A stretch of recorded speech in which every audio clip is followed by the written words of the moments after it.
Hi everybody, this is NickStar, and this is going to be part 3 of NickStar tips. So this NickStar tip is part 3 of emergency situations and doing the right thing and loving your neighbor as yourself.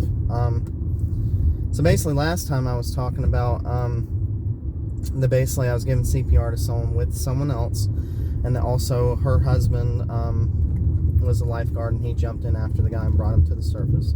Now, I'm not trying to necessarily, publicize this in any sort of way or say anything in the wrong context.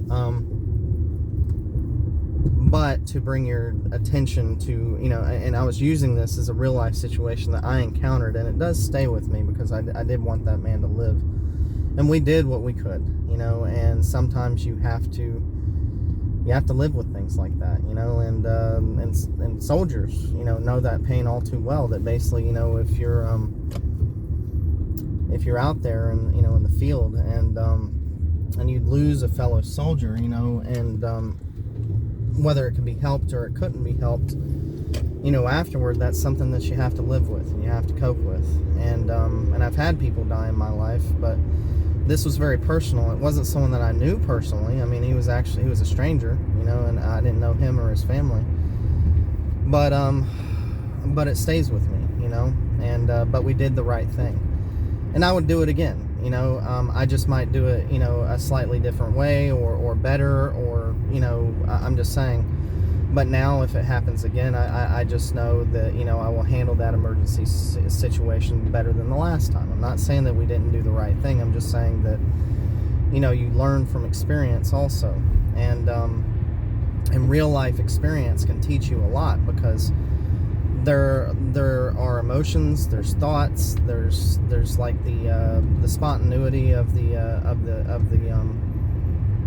the moment, and there can be fear, there can be anxiety, even if you know what you're doing and you're not practicing automatically responding, or that will to act,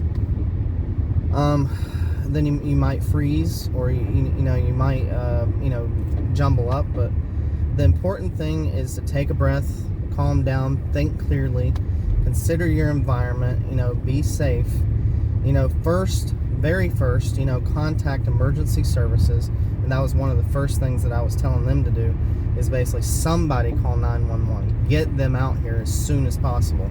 And then we did what we could do, and was doing the CPR and stuff like that. So both was happening at the same time. And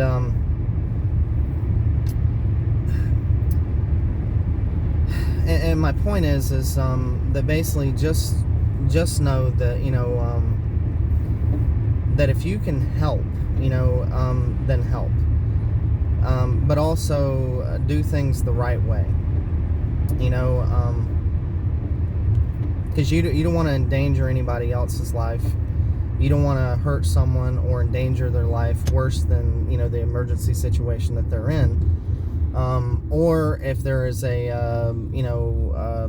I don't know, because I saw a fire in a truck one time, and it was the weirdest thing. It was like just the inside of the truck, and I'm just talking about, where a passenger would sit, or the driver. There was a fire. It was just a spontaneous fire, and I have no idea what that was about. And I wanted to put it out myself, but I knew, that, okay, maybe that truck, might explode, or, any number of things. So the very first thing I did was contact the police. And that should be the right response, and for as much as going on in the country today about our police officers, and I will say, just taken in context, we do need to respect them, because they handle our fires, they handle, our safety, and keeping us from the evils that are, just right there at our borders, in our neighborhoods, and people that choose to be criminals. I'm not saying that anybody's necessarily inherently a criminal, but the fact that they choose to be a criminal, choose to commit crimes, is a serious problem, because that criminal is breaking into your house. He's choosing to break into your house. or steal your money, or be violent towards you, or any number of things.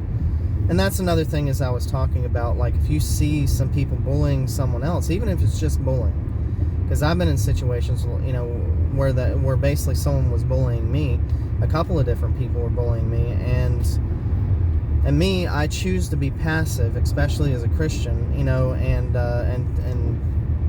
not be violent, not come across in a violent way. But if someone pushes me too far, they might push me to the point to where I can't take it anymore, and we end up fighting. And I will say it's a very human response, and that's a very male response. And I'm trying to get out of that completely, because Christ tells us to turn the other cheek. Basically, if somebody hits you on the one cheek, then turn your other cheek and let them hit that one too. And I can't say that I haven't done that. And actually, with the situation that I'm talking about, to where I was bullied for quite a long time before I actually, fought that person, and I actually ended up beating them up. Unfortunately, and I hate to say that, but they pushed me, and they pushed me, and they pushed me, and I was getting it at home too, and that ended badly. And I hate to say that, but it's like, I'm a peaceful person. And some people think that, that basically those people that seem nice, are necessarily weak.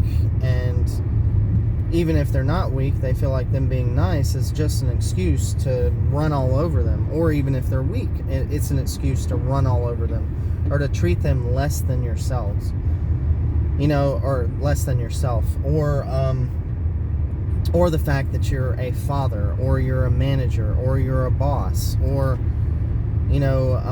or you've been in a position of authority, or you're like, a drill instructor, or somebody in the military that's, trained a lot of people, or whatever you are, that gives you some excuse to be a leader that everybody should respect and fall under, and therefore you can bully them and tell them what to do without their input. And that is not especially as Christians, that is not how we are supposed to be. We are supposed to treat others the way that we want to be treated. If you're in a position of authority, fine. Be in that position of authority that you're already in. If you're a father, then okay, that position of authority goes to your children. It doesn't filter into every other area of your life. It's not like, suddenly you go to the grocery store and, you meet all these random people and you start telling them what to do. Or, if you're around your friends, you don't treat your friends like your children, or you don't treat, if you're a pastor, yes, you have an authority over your congregation. But guess what? God has authority over you. And for any Bible-believing Christian and anybody truly saved in Jesus Christ, we know, or you should know, that God comes first. So basically everything that the pastor says, and every bit of authority that pastor has to be filtered through God first. Because basically, if the pastor is lying, you don't follow the pastor. You follow God first, okay? Because God doesn't lie. So that's what I'm getting at, is that basically, let me get back to the point here. On the previous point that I was making, is even if someone's bullying someone, and you can split it up, then do what you can, because even that type of language should not be allowed.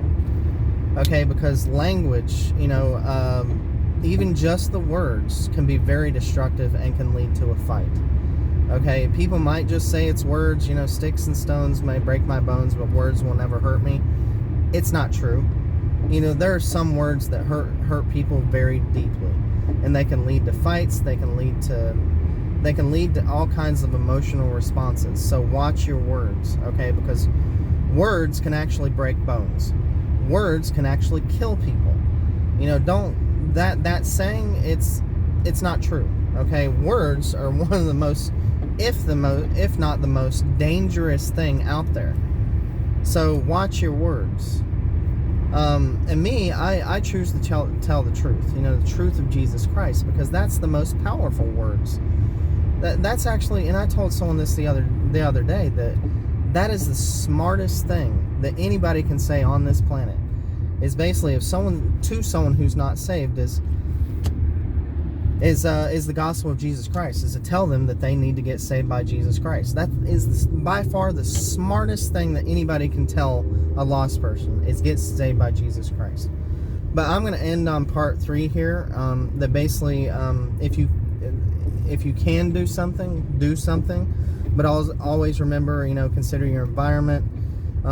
Do it the right way. Calm down. Think. Don't put yourself in an unsafe situation. Also, call the emergency services first. People that are professionals that know how to handle it.